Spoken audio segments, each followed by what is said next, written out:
Wait.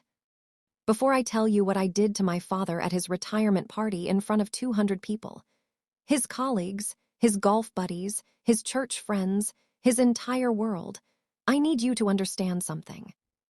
I loved him first.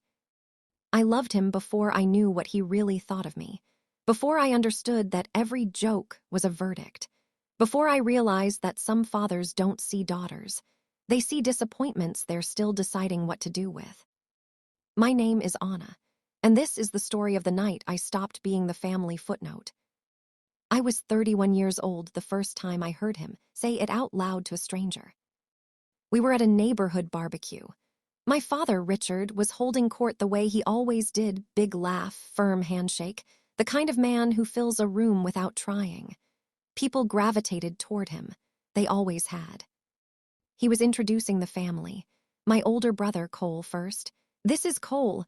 Harvard Law, just made partner at 30. We're very proud. Then my younger sister, Michelle. This is Michelle. Medical school, Johns Hopkins. Going to save the world, this one. Then he got to me. He smiled, clapped me on the shoulder like I was a buddy, not a daughter. And this is Anna. She's the one who never finished. Laughter, the neighbors. Polite and confused laughter from people who didn't know what he meant. I smiled too, because that's what you do when your father makes you the punchline in public. You smile so your eyes don't fill up. What he meant was this: I'd left law school after one semester, transferred into marketing, didn't finish the MBA program he'd paid for, quit the corporate firm job after 2 years to join a startup. In his mind, I was a string of abandoned attempts, a rough draft that never became anything real. What he didn't know, what I hadn't told him, because he'd never once asked, was that I was currently the head of brand strategy at one of the fastest-growing tech companies in the country. That I was 23 days away from closing a partnership deal worth $14 million. That I had a team of 12 people who called me when they were scared because they trusted me to make it right. I hadn't told him because he'd never asked. Let that sit for a second. My father had not asked me about my life in 4 years, not once. Here's what nobody tells you about being the family's designated failure. It becomes a role. A costume they put on you so young you forget it isn't your skin. I was bright in school. Not Cole bright, not the kind of bright that made teachers call home. But I was curious, creative, the kind of kid who asked why until adults got uncomfortable. My father didn't know what to do with that. He understood Cole, who was linear, obedient, disciplined. He understood Michelle, who was gentle and people-pleasing and laughed at all his jokes. I argued with him. At 12, I told him his business plan had a flaw. At 15, I refused to join the family church because I had questions nobody would answer. At 19, I told him law wasn't for me 2 weeks into the semester. He never forgave me for that last one. I think because it was the first time I chose myself over his vision, and it terrified him. My mother, Carol, loved me quietly and apologetically. The way you love something your husband has decided is broken. She'd whisper encouragement in the kitchen when he wasn't looking. Don't let him get to you. But she never, not once, said it to his face. I stopped going home for holidays 3 years ago. Told myself it was distance. I'd moved to Seattle for work. That was half the truth. The other half was that I couldn't sit at that table anymore and be the one who never finished while my siblings got toasted like fine wine. I only went back for this.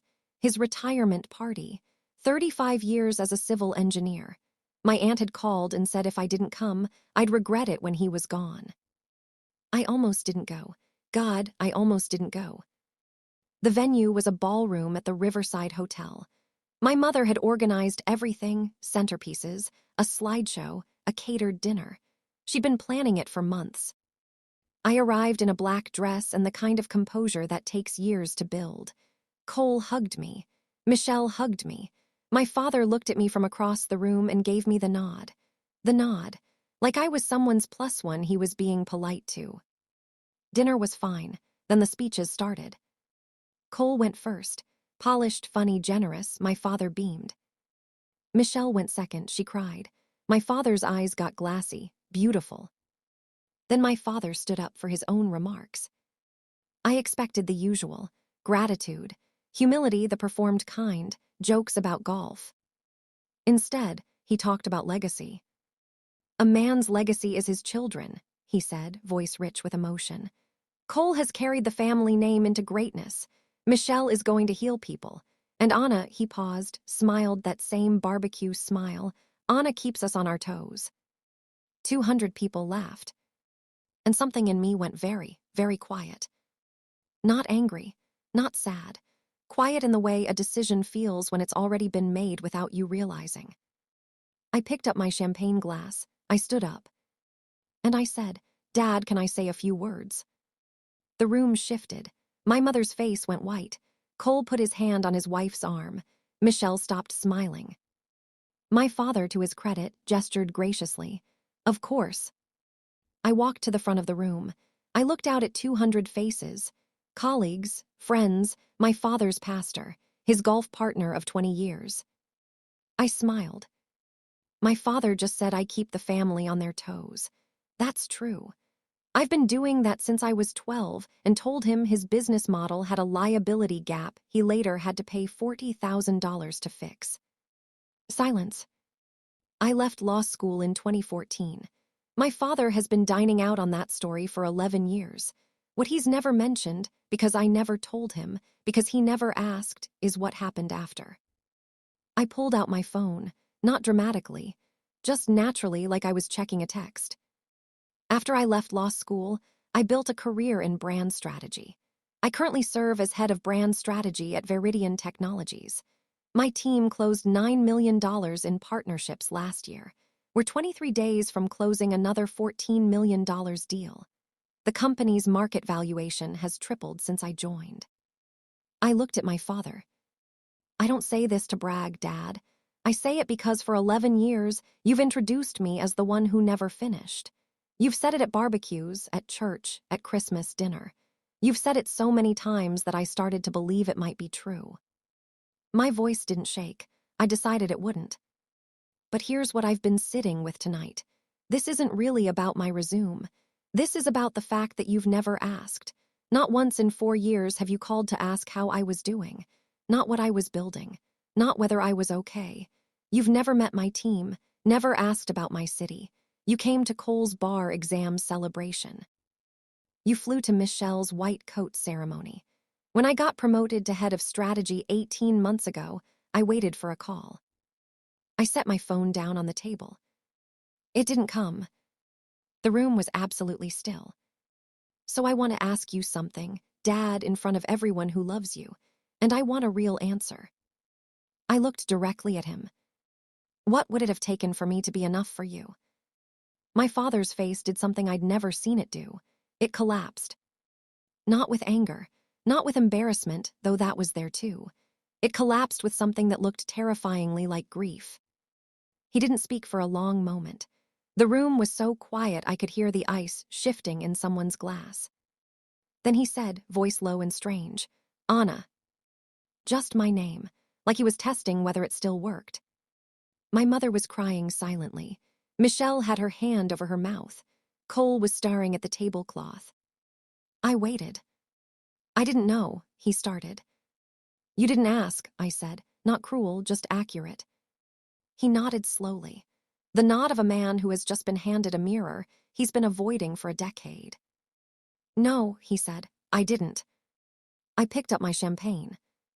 Congratulations on your retirement, Dad. 35 years is worth celebrating. I mean that. And I sat back down. He found me outside 40 minutes later.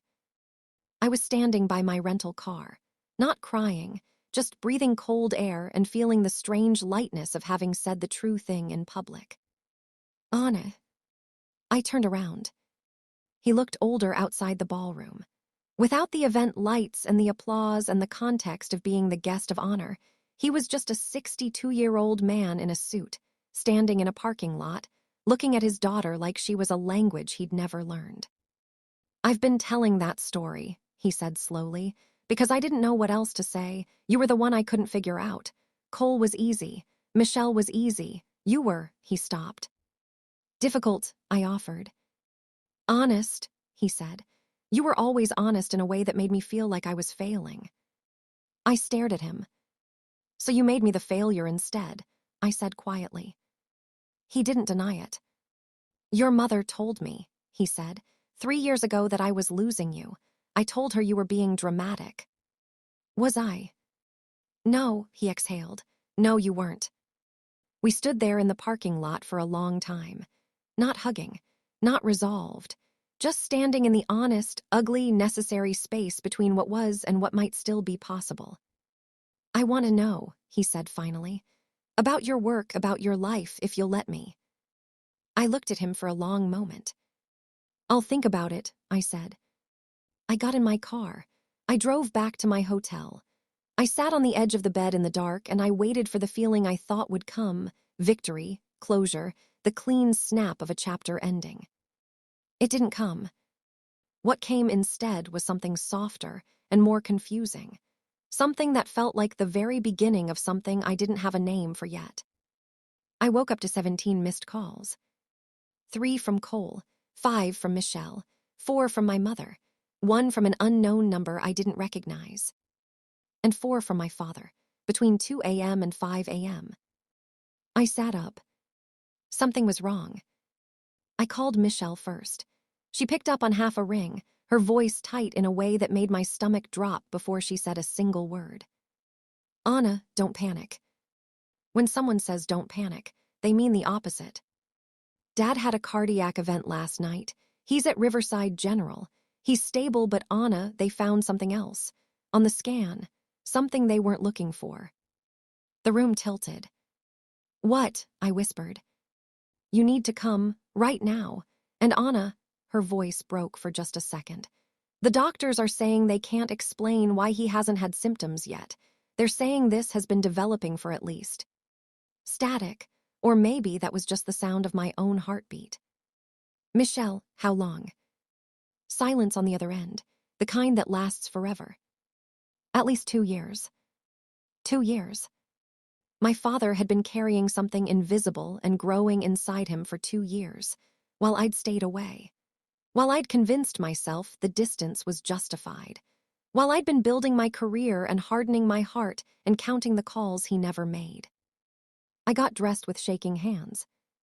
Because here's the thing, nobody tells you about finally saying the true thing after years of silence. Sometimes the universe answers immediately.